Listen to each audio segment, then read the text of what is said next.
mentioned the Kobe that you know. I think Kobe kind of had run his course at ATT. The Brazilians wanted him out, the girls wanted him out, and all this other shit because of the antics that he was pulling. Just the Kobe Covington that I knew was an amazing person and a good teammate, but because of the other antics, I think the team did not. I think Francis is chasing now. Do you think the only thing he can really do to shut people up is just fight John Jones somehow? That is.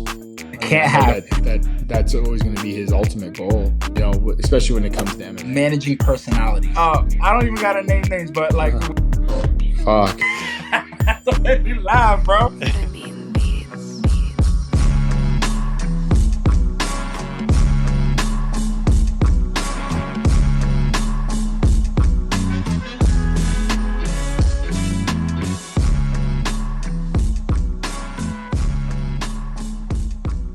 All right, well, everybody, welcome to another episode of Under the Canvas. I'm Nick. This is my co-host Ken. Today we got a very special guest. What's up? We got my brother in the building, 3-time MMA Coach of the Year, MMA Junkie, Yahoo, ESPN. They all agreed. We got my boy Eric Nicksick in the building. Let's go. What's up, fellas? What's going on, Coach? What's up, man? How you doing, man? How's today been going? You been training? Yeah. We had a early sparring today, 10 a.m. Hit that, went to the gym, ran some errands, just got home. So, regular hustle and bustle as it goes, Dude, I fucked up almost because when I hit you and you said hit me back and you were like 3 o'clock, I forgot we're not in the same time zone. So I jumped in. For us, it was already 3 o'clock. So I jumped in here. I was like, oh, shit. And I jumped in. I was like, wait a minute. And like in Vegas, it's like 12 o'clock. Oh, yeah. That's funny because I was like just leaving the gym and walking out. And then like I had, for whatever reason, I thought, I was like, shit, I wonder if Nick thought I meant like fucking like right now. And then you said that and I was like, oh, dude, I'm heading home right now. So. Oh, shit. Ken, you want to get it started, brother? Yeah, man. So, I mean, obviously, Coach of the Year, big things in 2023, 2022, 2021, actually since the COVID. I just wanted to ask you, like, how did you start into coaching and just tell us about your journey? Oh, man. Sorry, still getting over a little cold. I felt coaching was always going to be part of my future, but I always assumed it would be in football.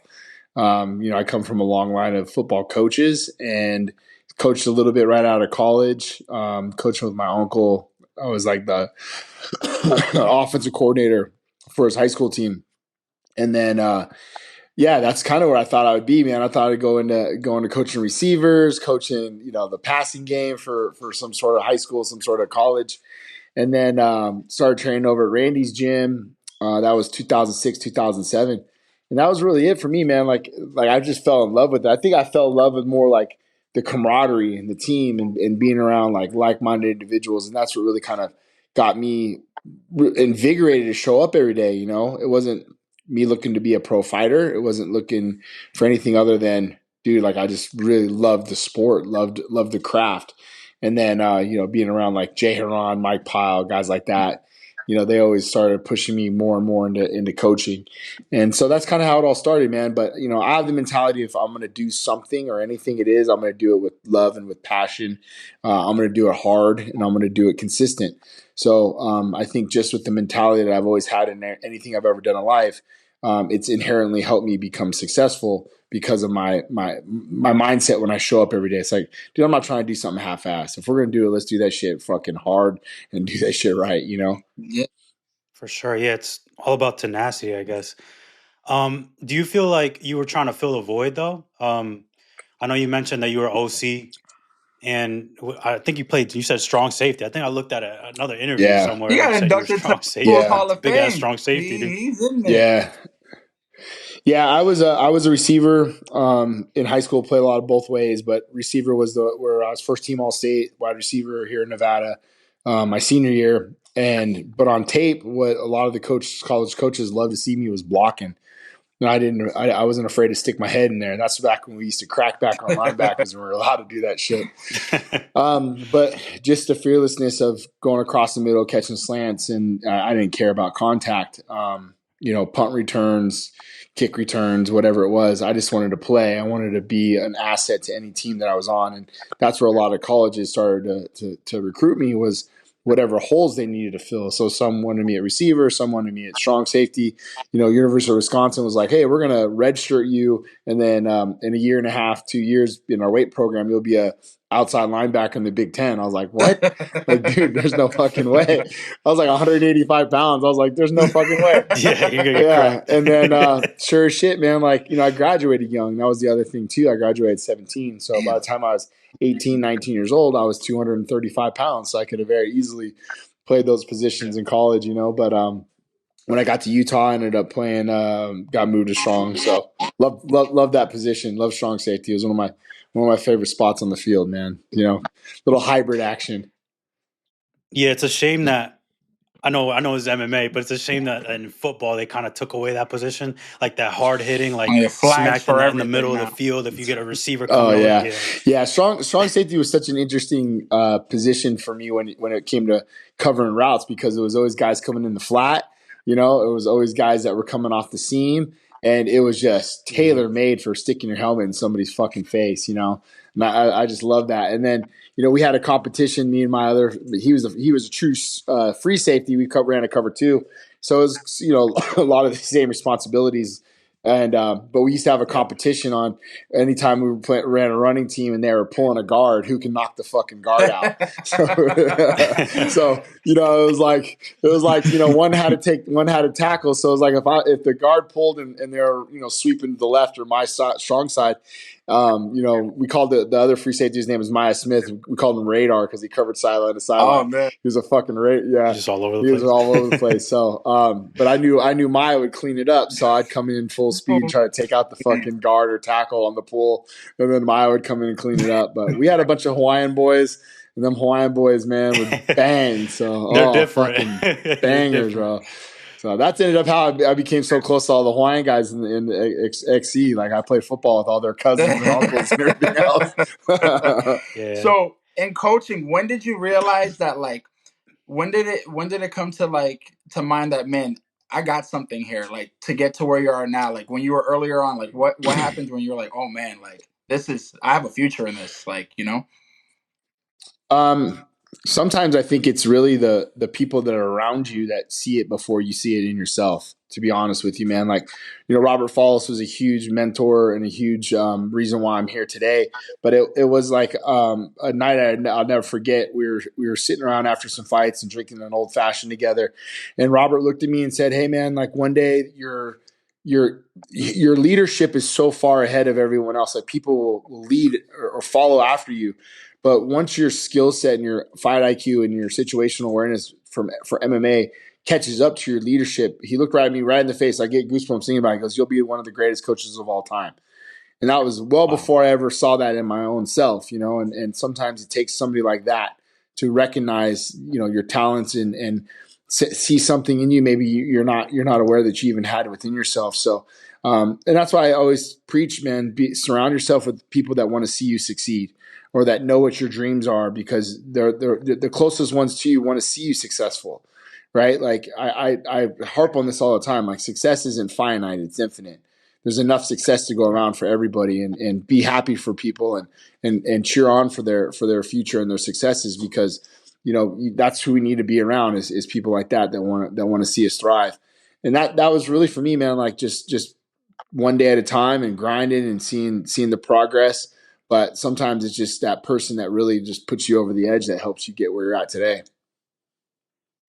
Did you have a fighting background before, or did you feel like you had a wall that you met just because you didn't have any fights with fighters in the gym themselves? So that was always a hard part for me, because I was offered fights. I was offered to fight professionally a couple times, and my wife was just not about it. She's like, it just didn't make sense. I was going to school for the fire department, and Dennis Davis, one of my first coaches, he was getting ready to fight.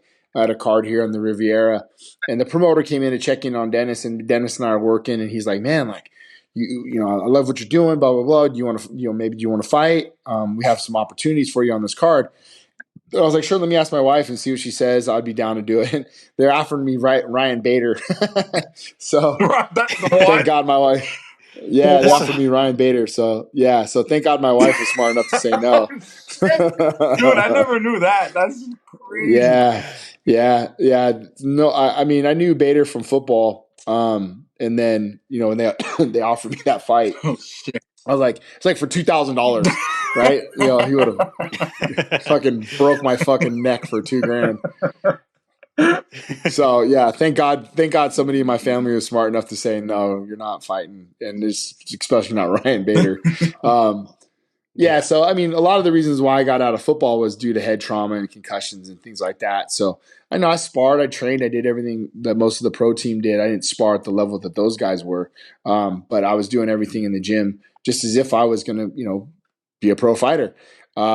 So that was my reasoning. I was like, well, I'm training every day. I'm doing everything every day like the rest of the team is. So why not go fight? And that was just, my wife was just like, no, I'm pregnant with our first child.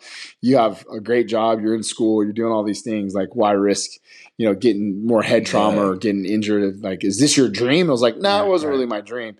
And then that's kind of when Jay Haran was like, yo, bro, I really see yourself having a future in coaching.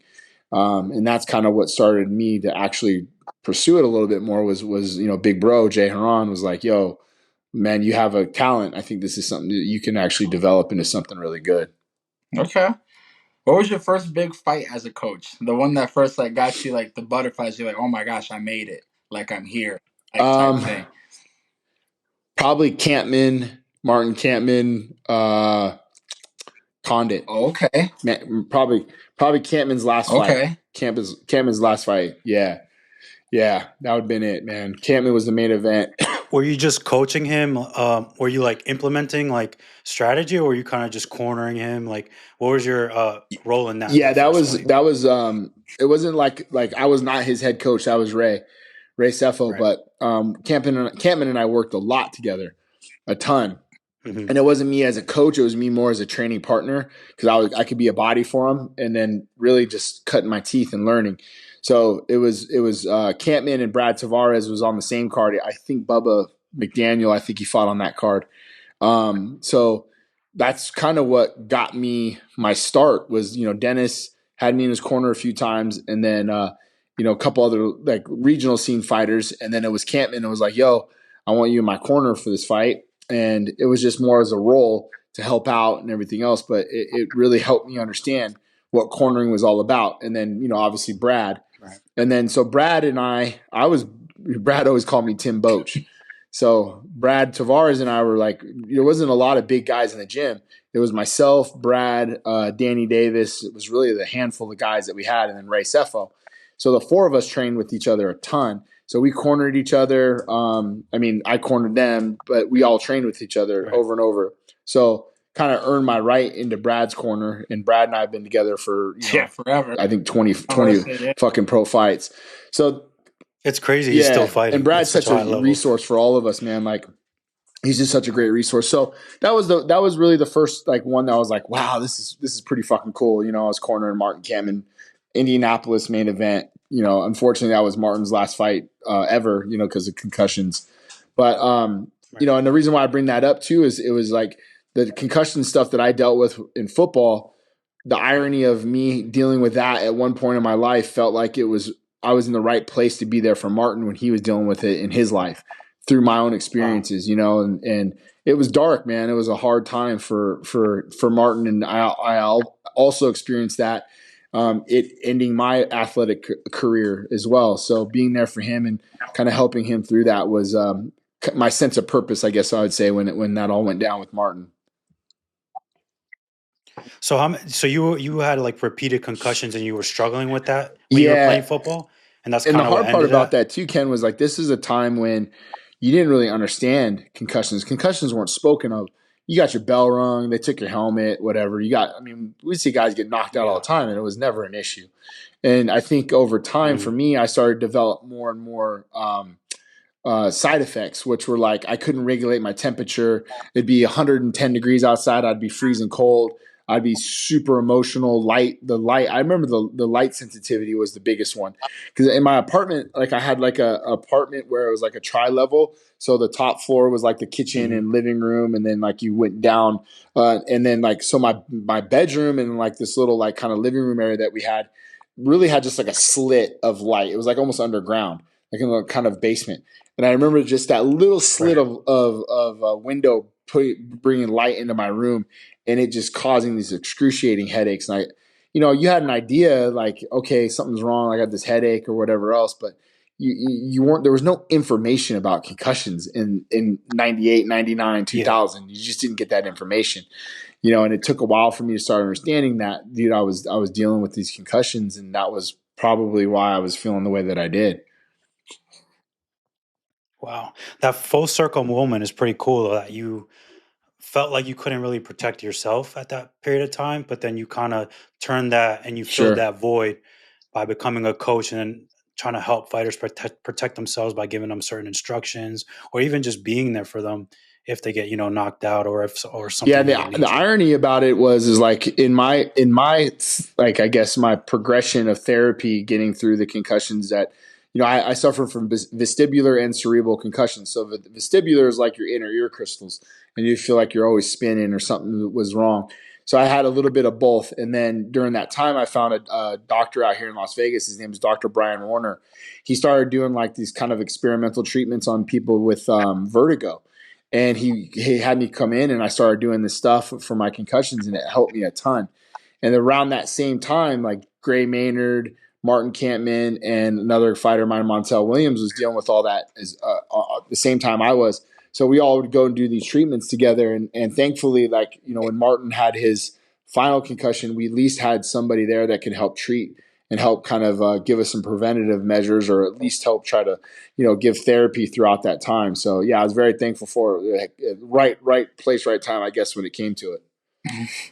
I want to touch a little bit on the managing personalities in your gym. In your gym. Don't let me laugh, bro. In your gym, I don't even gotta name names, but like there's a lot of different personalities in your gym. Like, I know for a guy that I know that I've talked to, Puna Soriano. That is the nicest motherfucker I've ever met in my life. I feel like the guy, he doesn't talk any shit. I was telling Ken, doesn't talk any shit. He goes home and he runs with his dogs, and then he goes and fights. He's the nicest dude, and you wouldn't even know that he fights. But then you got a guy like, Sean, and then you got to worry about fight week. This dude, punching guys in the stomach, stuff like that. So when it comes to you, how do you manage those different personalities to reach that same outcome that you're trying to reach for each guy? It's like just being like a shepherd, right? Like you want them to be who they are and what they are, but you also want to kind of keep them on the correct path. So like sometimes with Sean, I want Sean to be Sean. It makes Sean who he is, and it gives him an edge, and he's a throwback, and I enjoy that throwback in him. Like, he reminds me of my uncle, like just this old crusty ass, strength and conditioning coach that makes you squat every fucking day or some shit, or just calls you all these names because, that's how he thinks it's going to motivate you. But it does. It motivates me. But other people don't get motivation the same way that I do, right? Like, I know Sean's way of motivating people is to call them, a pussy, or say this or say that. And the reality of it is he's saying that because he wants the best out of you. He's not really calling you a pussy. He just, his delivery is different. And not a lot of people understand that delivery unless you come from an old school type of way of thinking, or you're around motherfuckers that were just meat eaters, bro. That's the way I look at it. He's a fucking meat eater. Yeah.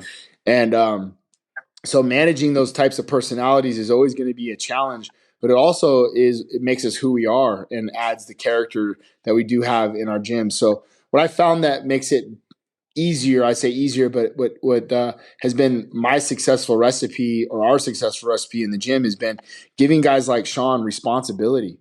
So, what I mean by that is, you have a renegade or an outlaw like Sean, who has been, famously noted as a guy who's been kicked out of multiple gyms for whatever reasons. You set a standard, and the standard's not mine, it's ours, it's the gym's. And if you can follow that standard and be a part of that standard, then I'm going to allow you to be who you are up to a degree, right? Like, as long as it's fucking racist or whatever. And so with Sean, I started giving him more of a leadership role in the gym. Hey man, let's run this practice, or let's do it this way, or I want you to be a part of this. and then by doing so, you started to see him flourish, right? Like he became a part of something rather than something that was a distraction, right? Where he became a teammate and he started to care more about other individuals and their outcomes in their fights. He started to corner more guys. So I think by allowing him to still maintain the personality that he is, but also giving him a little bit of more of a role when it came to the leadership at Extreme, that's where I think he started to become more and more successful. So for me, like to answer your question, I don't want to put fucking handcuffs on anybody. I want them to be who they are and what they are within a certain amount of, leeway, right? Like show up on time, do all the right things, be a good teammate. And then as long as we can do that, we're not going to have any problems. That's cool. That's cool. Like, does that go for people that are coming into your gym too, like trying to be a part of the team? Like, I know, like for some people, there's certain fighters where they come in and they don't work. I remember, I think me and you, when we had first ever talked, I think you had mentioned, I forget, I think you maybe had said Colby. I think maybe that's the name that you said, but there was a fighter that came into the gym where you're just like, it just won't work with the rest of my guys. So you had to make that decision where it just wouldn't work. Yeah, and that's unfortunate because I like Kobe a lot, the Kobe that I know, and he was a guy that I met when Campman brought him in for the Johnny Hendricks camp before he was even a fighter. Kobe was a wrestler, and just the Kobe Covington that I knew was an amazing person and a good teammate, but because of the other antics, I think the team did not want him in there. And I'm never going to go against like Brad with the rest of the team. Sorry. Yeah, no, get up, bro. So yeah, it's unfortunate because I think he could have been an asset to a lot of the guys in the room. And it's funny because you could have equally said the same about Sean, but over time, I think guys started to understand more and more that Sean was an asset to the guys within the room. So, but yeah, we get a lot of guests. We get a lot of people coming in and travel from out of state, and we're big on follow the rules. Here's the way we train. Here's the gear that you need, and if you are showing that you're a good teammate or a good guy, you'll get the invite back. Right. You mentioned the Kobe that you know, and I feel like everyone says that about him. There's the perceived image of him in the media and how he portrays himself, or like the antics, like you said, versus versus the fighter that everyone knows behind closed doors. Do you feel like if that were in your case, if he was in your gym, that you would kind of pull him aside and talk to him, or do you think that that's just that was the conversation that we had because Woodley was fighting Kamaru, and the thought was Woodley was going to win. That's what he thought. Woodley would beat Kamaru, and he would be next to fight Woodley. Kamaru won. Woodley. They had the rematch, right? Yeah, Woodley right. and Kamaru. They had it after. Right after, and then he had got into it with Ali, like in the fucking buffet line or something like that. And Kobe and I just sat. Yes, I can't remember like the brawl, like something happened, but the conversation just was in my office, and I think Kobe kind of had run his course at ATT. The Brazilians wanted him out, the girls wanted him out, and all this other shit because of the antics that he was pulling. And I just said to him point blank in the office, I just like, bro, like you and I both know, like, dude, he got this is all brought on by Dan Lambert. Like Dan Lambert, from what I was told by Kobe, that they like he went to WWE school, like class, to become this heel.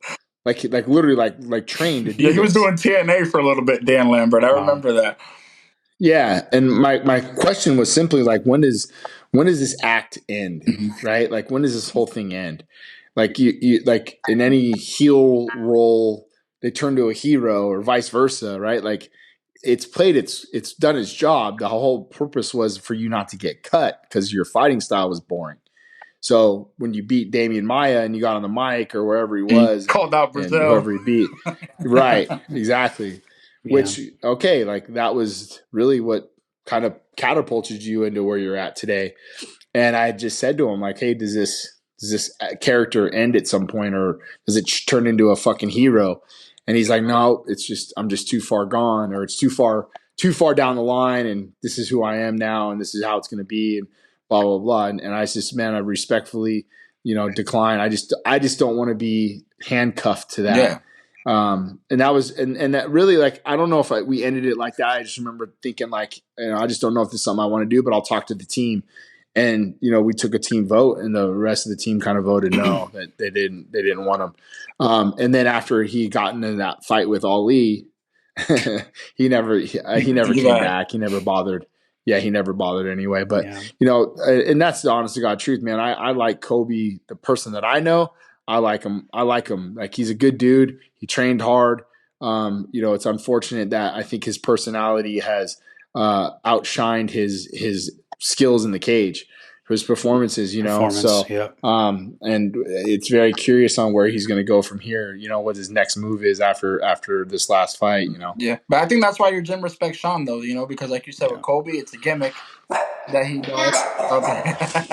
Sorry, guys. You're good, don't worry. Daughter's just getting home. With Kobe, it's a gimmick. It's okay. But with Sean, that's who he really is. And I think that's the difference. Like, I think that's why the fighters, it's easier to respect something like that. But touching base back on Sean, I know we just announced a huge fight for him, the rematch coming up. What's your outlook on that, man? That first fight, personal opinion, watching it, I thought he won the fight, I'll be honest, but even so, saying that, he didn't look like himself to me in that fight. I don't know how you saw it, but to me, I didn't see that same dog that I always see. So what do you think? I think your assessment is spot on that, and I kind of felt the same way. The thing I told Sean in that fight was, I felt like we were fighting that fight not to lose, and when you fought Izzy with nothing to lose. Mm-hmm.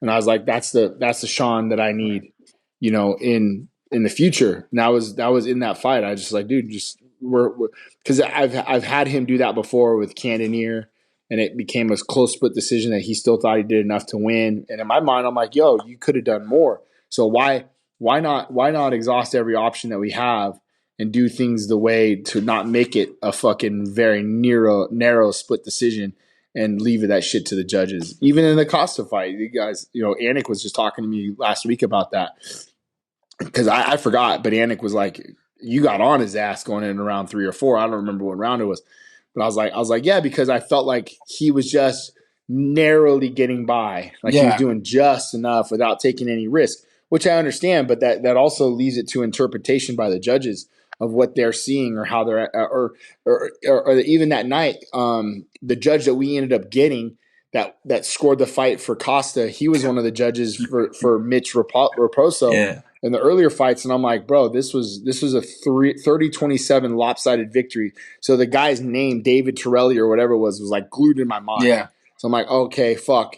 And sure as shit, he's one of our judges. And I was anxious the whole fight, because I'm like, yo, this dude already put in a wayward scorecard, and now we're allowing this guy to fucking, dictate your future for the next opportunity to title fight. And sure as shit, who scores the fight for Paulo Costa? David Torelli, right? And here I am getting shit from. I had just recently watched the fight for Breaking Down Film, so I hadn't watched the fight back because it was fucking boring, And Anik or is it Rogan and DC? I think were like, because whatever round it was, I was like, yo, we need to go. Like, you need to fucking unleash on this dude, because this is going to be closer than you think. And Rogan and DC, they were like critical of me. They're just like, we don't see that. I think it's a lot. I think Sean's winning by a landslide. And sure as shit, there it is, fucking split decision. Yeah. Right? Like I'm telling you guys, I know why it's going to be a split decision. Because this fucking crackhead is judging, So deal with that shit. I saw that in like 2020, like kind of when like there was no crowds, and then you can hear kind of the octagon, that you would shut the music off, and then you kind of came up with this strategy of having your coaches in your corner kind of make the fight seem more in your favor towards the judges. Do you feel like you're still implementing that, especially when you have judges that may landslide on another way? Yes, when it's really up to interpretation. positive reinforcement, positive talk is always going to be important no matter what, whether they can hear you or not. And I know people made the argument, like kind of in the comments, were like, somebody's, I'm a judge, and that never works on me. And I'm like, you know what? But I'd rather speak positively than negatively, and give you guys a reason to give a round to somebody because of a short or close round. Well, shit, man. Both this coach over here sounds like he even thinks he's losing, so we're gonna score it the other way. You know what I mean? So that was also part of my point, but. I don't know if we came up with it. I know that we came up with it in our own room. That's how we decided, like, hey, we're gonna coach a certain way. And then Krause, and I know those guys that when we're out in Jacksonville, we talked a lot because we were stuck out there for like 2 weeks. We were training out there for 2 weeks, and Krause was cornering Anthony Smith, and in that Anthony Smith Glover Teixeira fight, Krause was like going a million miles an hour, and you can see Anthony Smith fighting like he was going a million miles an hour. And you know what I mean? And then, so Krause being a personal friend of mine, after the fight, James was pretty upset about, the outcome. And we kind of sat and talked about, like, yo, dude, it's different now. Like, it's quiet. Everybody can hear. Judges can hear. Your fighter's going to really hear you even more. Yep. So we're going to have to learn how to corner in a different way and credit to Krause. I mean, I think I cornered against him twice or 3 times in the Apex, and the fucker beat me all 3. So what do you think? What do you think is going to be the biggest advantage for Sean going into this rematch? Because for me, as the student of the game, I watched the 2 of them, and for me, Dricus and Sean, both the advantages that they have over their opponents, I feel like, is they wear them down, right? So Sean is all about pressure, forward pressure. You always yell to him about it. Dricus is the same way, where I feel like he starts off slow, but then he usually gets to that guy by round 3, 4, or 5, like in the Izzy fight. Like, he just wears you the fuck out. So, sure. How do you look at it now? Like, what's Sean's biggest advantage going into this rematch, you think? I think, advantage wise, you have to lean heavy on his style.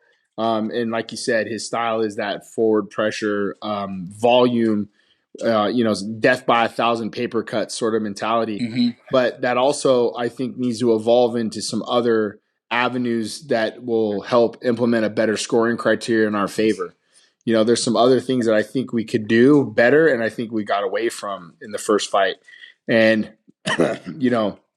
make no mistake, I think Dricus is going to be constantly evolving, and he's going to come with a different style of game plan, maybe a couple other things that we didn't see before to try to mix it up. Whereas Sean's athleticism, and this is just me being honest, Sean's not going to come out and be a switch stance guy like Kai Kamaka and move and have, the ability or the bandwidth to even understand half the shit we do at the highest, I say the highest level. He's at the highest level, but the level of what some of my guys are capable of when it comes to striking.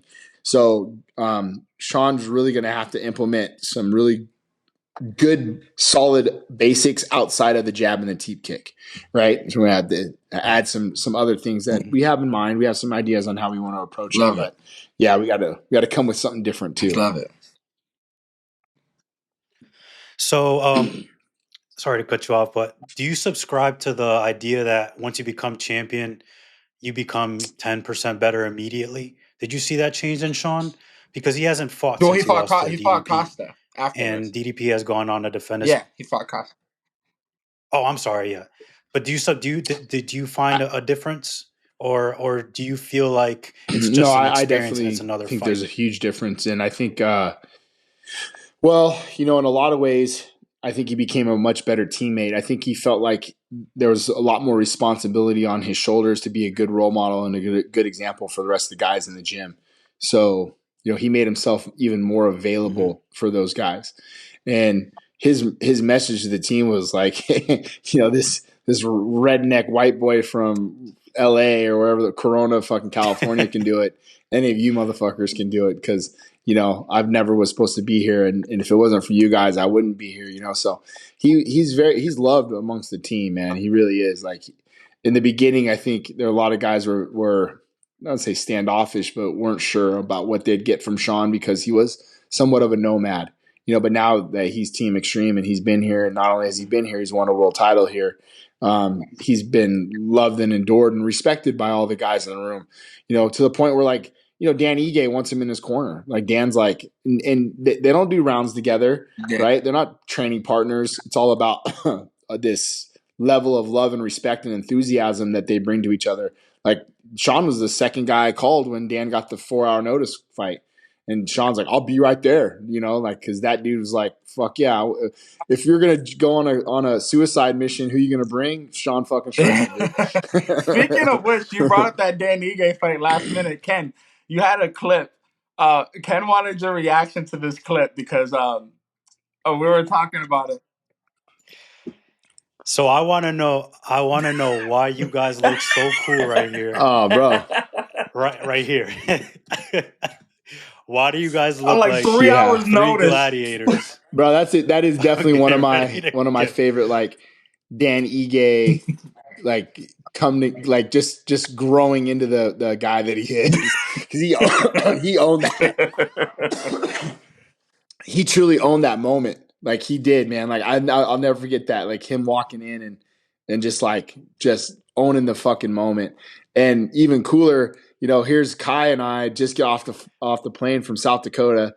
Kai just beat Pedro Carvalho. He just got home, literally put his bags down, and I call him and I'm like, yo, bro, meet me on the corner of Silverado Ranch and Las Vegas Boulevard in 30 minutes. And he goes, what do I need to bring? Didn't ask, didn't say, didn't even know what the fuck was going on. He goes, wow. What do I need to bring? And I was like, bring your gear bag. Just bring gloves, shins, and a mouthpiece. And he goes, all right, I'll be right there. Like he didn't even ask. Like he later on like texted me, I heard rumors like Dan might be fighting. I'm like, that's exactly what it is. And he goes, I'll be right there. I'll see you guys in a minute. And then called Sean. Sean was at lunch with his girl. I was like, yo, can you get to T-Mobile by 6 p.m.? And he goes, why? What's up? And I'm like, Dan's going to fight. And he goes, I'll be there at 5 or whatever. So he's like hopped on his motorcycle and came right out. But, a lot of this stems from Dan's dad. Dan's dad's a Master Chief in the Navy SEALs. And he constantly talks to us about preparation. And that preparation, you fall to the level of your preparation. And that is why we train the way we train. That's why we constantly are putting ourselves in scenarios or situations for times like this. And look, will it happen ever again? Maybe not, but I'll tell you what, we'll be fucking ready for it if it does. How do you separate that role between coach and friend? Because right there, like I know that you love these dudes. Like I said, we talk about it. I see it. Like you guys are like a family. Yeah. You and those boys, Kai, Dan, Brad. All the boys in there. So how do you separate being their friend like you are, like family actually, to being their coach? There's times where I'll have to, put the coach hat on a little bit more. But there's a very blurred line there. Like I think we're all very close. We're all friends. But you have to command the respect of the guys to be able to interchange between coach and friend. And like Brad is my friend first, yes, but my job and my role is his coach. So, I think what happens is you lose sight of the tough things that you might need to say or do because I don't want to lose a friendship. But I always equate this to if I'm a true friend and if I'm a real friend, I'm going to tell you what you need to hear, not what you want to hear. Mm-hmm. And, that just was a recent thing with Brad and his style of training as of late. I'm just like, dude, you're cutting corners. You're not doing the things that I think that you can. And Brad didn't say a word. He just looked right at me. He said, all right, you're right. You got it. You know what I mean? Like, so you're right. At that moment, it wasn't best friend Eric. It was coach Eric. And I just said, look, dude, I don't want you to leave any crumbs behind and look back at your career and wish you would have done more. So here's what I'm asking from you. If you can make this and implement this and do these practices, I know that these investments aren't going to hurt your career, right? They're only going to help. So, and I'm not telling you that's going to guarantee yourself more wins, but it's also going to just guarantee you more investment into your craft. And he said, nope, you're right. I'll see you on Monday. You know what I mean? So you have to balance, there's always going to be balance there. But in that particular situation with Dan, when he called me, there was not a question. It was not, hey, coach, what do you think? He goes, "Hey, can you grab my cup?" and he's making dude. a business decision. He's going to fight. And it wasn't like, "Hey, what do you think? Should we do this?" They're offering this, they're offering that. It was a fucking moment where, it's hard to explain, man, because it was like the moment of legends, where it's like he didn't ask me what I thought or what we're gonna do. It's like, I'm going, and who's coming with me, sort of thing. And I'm like, all right, bro, if you're going, I'm in. So fuck it, let's do this, dude. You got it, Ken? That's awesome. Just going in a real. war with like your sword on fire on the back of a horse, basically. It's insane. So you had no thoughts. When he told you that, you didn't even want to get him out of that mode, I'm assuming, by saying, "Are you sure?" You were like, "Let's do it." And ask, because I knew it was either Ortega or Diego Lopez. I didn't even ask who it was. I just said, here's how the conversation went down. He goes, looks like I might be fighting tonight, co-main event. And I go, all right, bet. And he goes, all I have is my mouthpiece. And I go, cool, where's your cup? He goes, it's in the locker. And I go, I'll go grab it. I'm on my way. And that was it. That was literally how the conversation. Because Hunter called him, like, while we're on the phone. He's like, I gotta go. It's Hunter. And I was like, all right, I'm running to the gym now. I'll grab your cup. And that was how that all went down. Yeah. Wow. How are you game planning for this? Are you like looking ahead, like before? Yes, like at sometimes people that you may fight. Sometimes. So, do you have established game plans? We had already talked about trying to get the Diego fight in the past, but the first guy I called was Eddie Baracco. So I'm in the car and I was like, "Yo, Eddie, can you get eyes on Diego Lopez? I think Dan's gonna fight him." And Eddie was like, "What? Like, tonight?" And I was like, "Yeah, I think tonight." And he's like, "Holy shit." So I go, I need you to get eyes on, and he's a guy that I trust dearly. He's my road dog. So just what Eddie sees, I usually see the same, or our verbiage is very much the same. Our ideologies are the same. So it's just like I just trusted what he was going to tell me. And this dude comes back with like 3 pages of notes within 30 minutes of, what he saw in like 2 fights. And I was like, perfect. So we took those notes and I kind of said some stuff to Dan. And then Dan said to me, you know what? He's like, you know what, bro? I'm just going to go in there and scrap. He's like, I'm not even worried about a game plan. He goes, I'll fill it out, see how it goes. And let's just go scrap. I was like, fuck yeah, dude. He was like, I'm just going to think of this like I'm back in Hawaii. Somebody called me out at school and we go fucking handle it. And I was like, all right, let's go. So that's, down for the scrap. That's Hawaiian boys. And I want to touch a little bit too on Francis, right? So I know, like, you always just say that Francis changed your life. What to those people? What do you say to the people that, like, obviously we got haters out there? What do you say to the haters that are like, oh, the man chases money, or oh, he just didn't want to fight John, or what I'm saying, the guys that don't know Francis like you do? Like, what do you say to those guys when you hear that other side of the argument? I don't say anything. I don't have to. Like, it's not my job. Hate is the preferred emotion of the underachiever. Yeah. You have to understand that. So, you know what I mean? So when you see hate, you hear hate, like, where's it coming from? What's the source that it's coming from? It's usually a fucking Instagram page with no profile pictures, 0 followers, put on private. Yeah. So, why are we going to expend any energy into somebody that can't put a thought together and not put their name on it, or claim it? And then there are people that at least have the balls to step up and say what they have to say. But again, what does their opinion matter of the way I operate or the way that I think or anything else? I think that we're such a slave to social media these days that it occupies too much of our space in our mind. Our diet is not only what we eat, but it's also what we take into our own heads. And that should go for everybody, myself included. There's times where I get lost in the sauce and read too much about this or that, when none of that shit fucking matters, dude. It ends up being a waste of time. So I know the Francis Ngannou, that is our teammate, my family, my guy, what he cares about, how he cares about us, and the opportunities that he brings to other individuals within our own gym. He's changed a lot of our lives, and I'm just couldn't be more thankful for him. So people have their opinions, they always will, and it is what it is. But I care about the guy the way that I do. That last fight, I could tell because the last fight, dude, I saw Eric, and like I said, I watch Eric a lot. Whenever I see him on TV, I'm watching.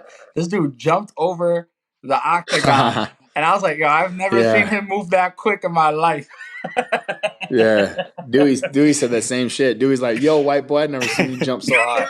And I was like, yeah, man, I didn't even, bro, like I was beside myself. And it was crazy because like, we won the world title, but the world title wasn't our mission. Our world title, the mission was for Kobe, Yeah. So it was just all different. It was just so different. And like winning that fight and just seeing the weight lifted off his shoulders immediately and seeing everything that he went through, bro, like all the uncertainty that he had throughout all of camp, all the way up to the night of the fight, man. Like there was points there where I could see it in his eyes. Like he just wasn't sure if he wanted to be there, or if he was doing this all for the right reasons. And it wasn't really until Ronaldo came into the room, crazy enough, and kind of talked to him and shared some of his, things that's happened within his life, which I didn't know that Ronaldo had lost a child in his life as well. So I think there was a sense of relatability between the two, and I don't know, man. I really, looking back on it, I really appreciated him coming in there to just spend time with not only Francis, but all of us. I think it eased everybody's nerves, and kind of rejuvenated Francis and saw a fucking fire lit up under his ass, went out there and did the job. Yeah, he did.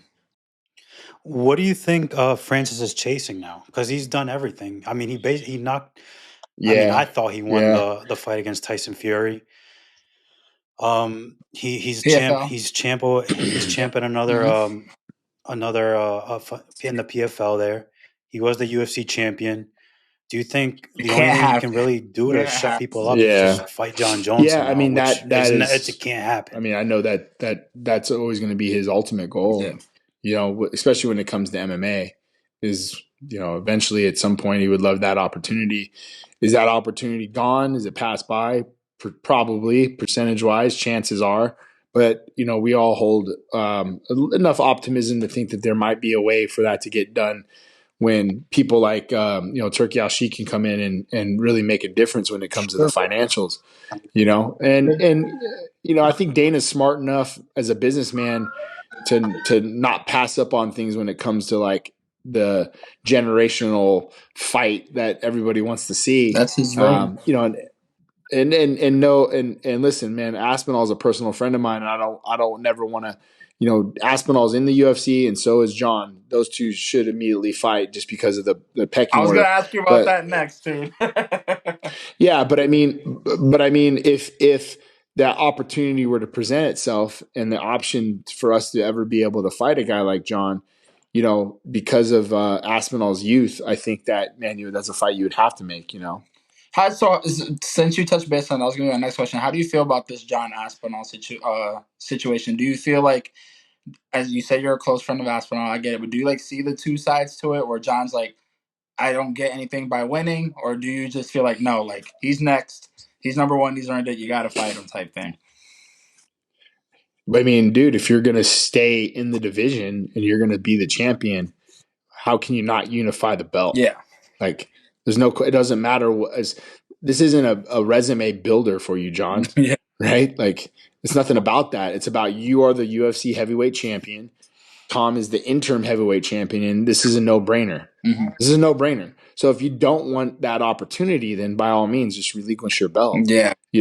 And trying to grab the low-hanging fruit, because we all know what you would do with Alex Bejeda. You would take him down and beat him up. Yeah. Yeah. Right? So if there's any level of competition that's going to, bring the best out of you, then it's the guy who's rightfully should be next in line, which is Tom Aspinall, who is the interim heavyweight champion of the world. Yeah. Yeah. You mentioned you're pretty close to Tom. Have you helped them game? Yeah, no, we talked. Like that? Did you watch the last? We talked the next day. We talked the next day. Jones fight. You talked to him at all? Yeah. So no. Oh wow.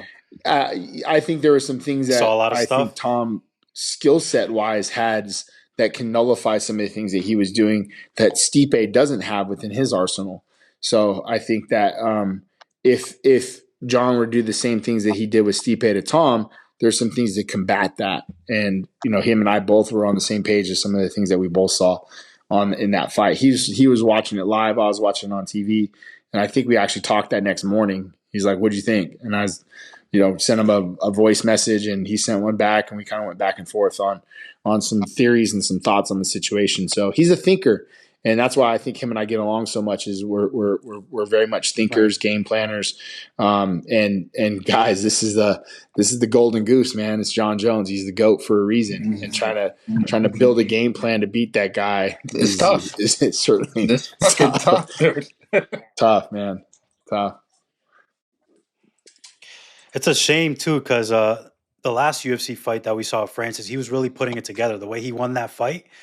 Everyone thought it was just going to be a knockout, but it ended up not being that, because we all know the blueprint on Serial.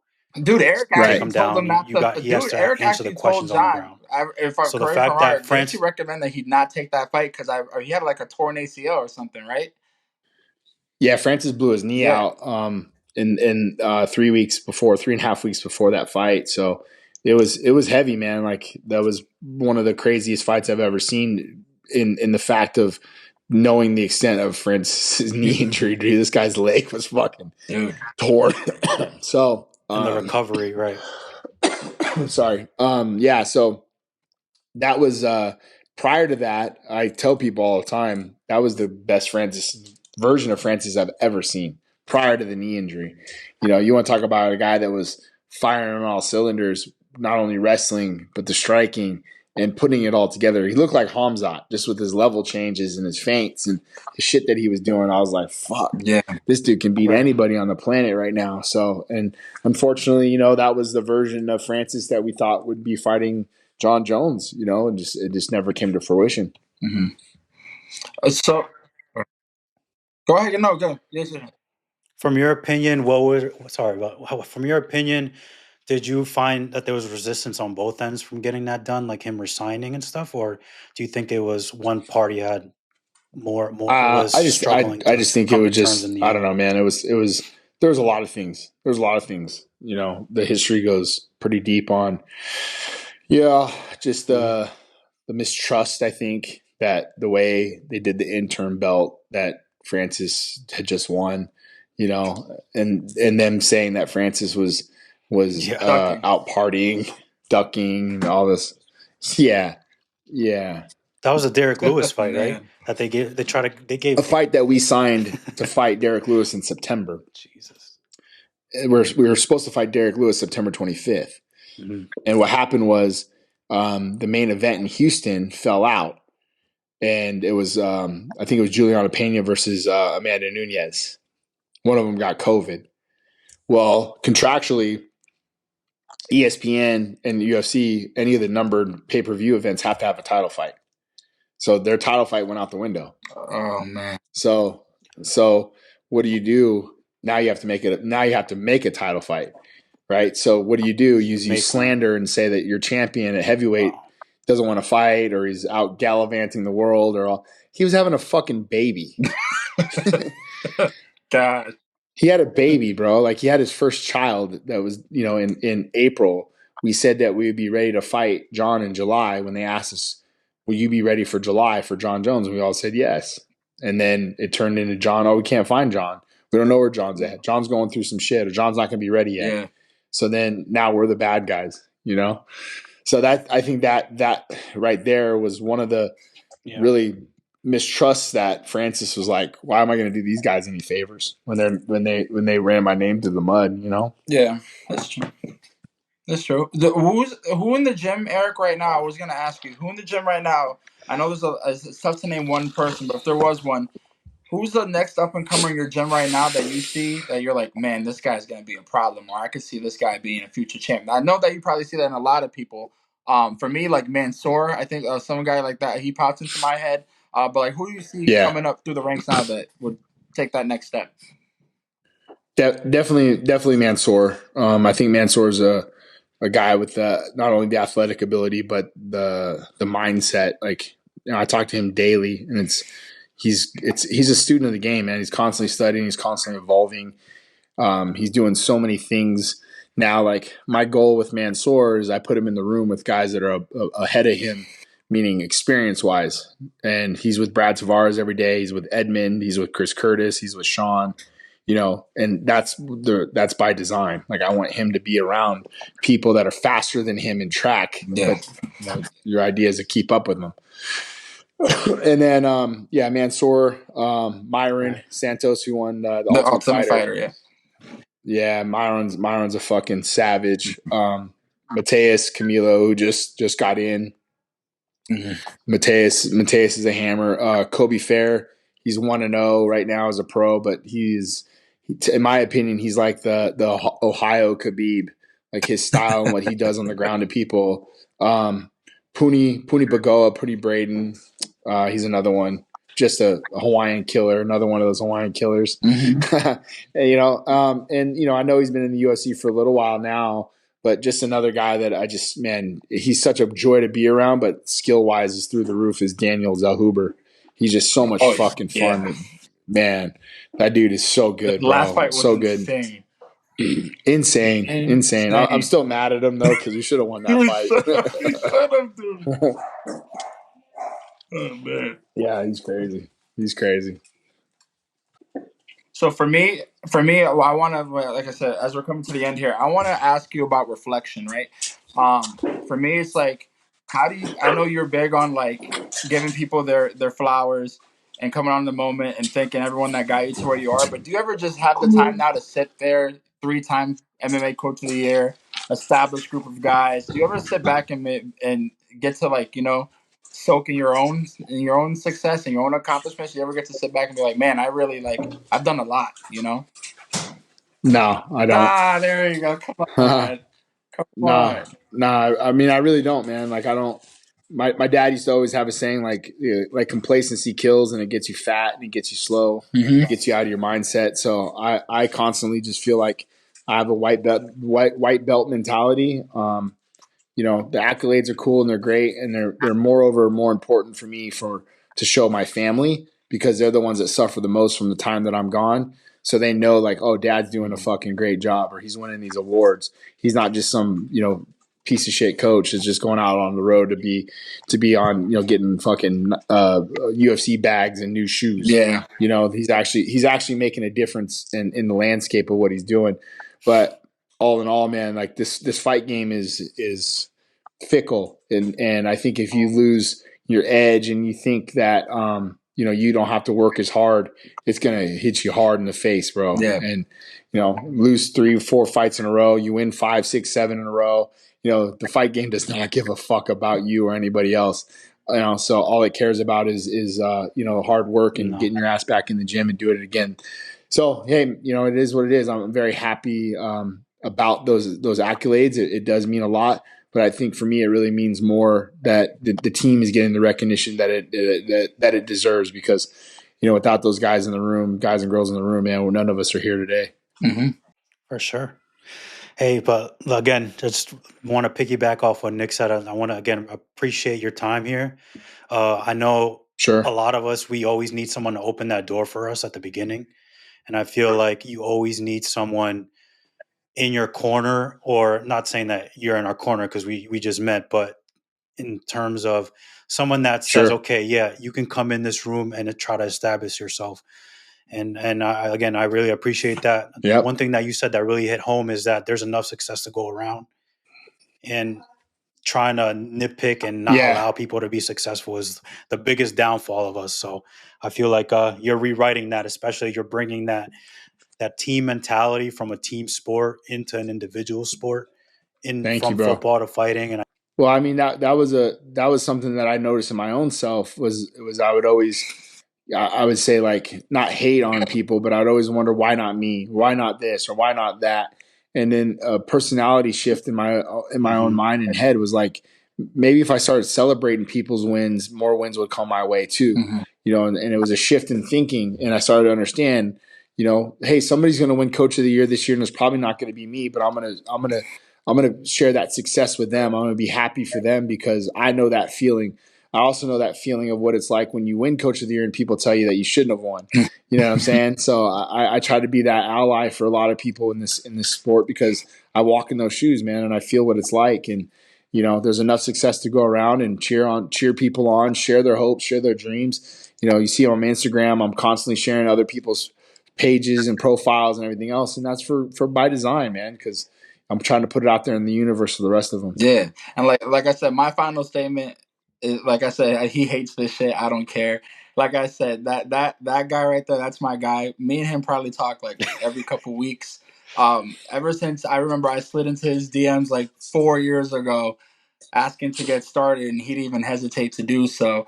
We met up at Mohegan for a couple Bellator fights, and we've talked ever since. And he's never changed up on me once, no matter how big the fight or how small it was. So I just want to say thank you, bro, because like for me, you opened the door for me to be able to have a lot of these relationships that I have now, like with guys like Tyson Chartier, with like, you know what I'm saying? Like, it opened the door for me to be able to do stuff like this. Like, I had David Benavidez on a couple of days ago. We interviewed David Benavidez, and like I said, I would have had that confidence to even be able to begin dialogue with someone like that had it not been for you, like opening that door, giving me the confidence to be like, hey, I can reach out to these people. Why not? You know, maybe I can open a door myself. So I just want to say thank you, and you really are, like I told Ken, like that's my guy, like that's my brother. So I really do appreciate I appreciate that, man. Yeah, I always remember that somebody opened the door for me in an opportunity or a time that maybe I didn't have it or earn it or whatever. But once I got that door to open, that's when I took over, right? Mm-hmm. Like sometimes all you need is that option, that opportunity. Somebody leaves the door open a crack.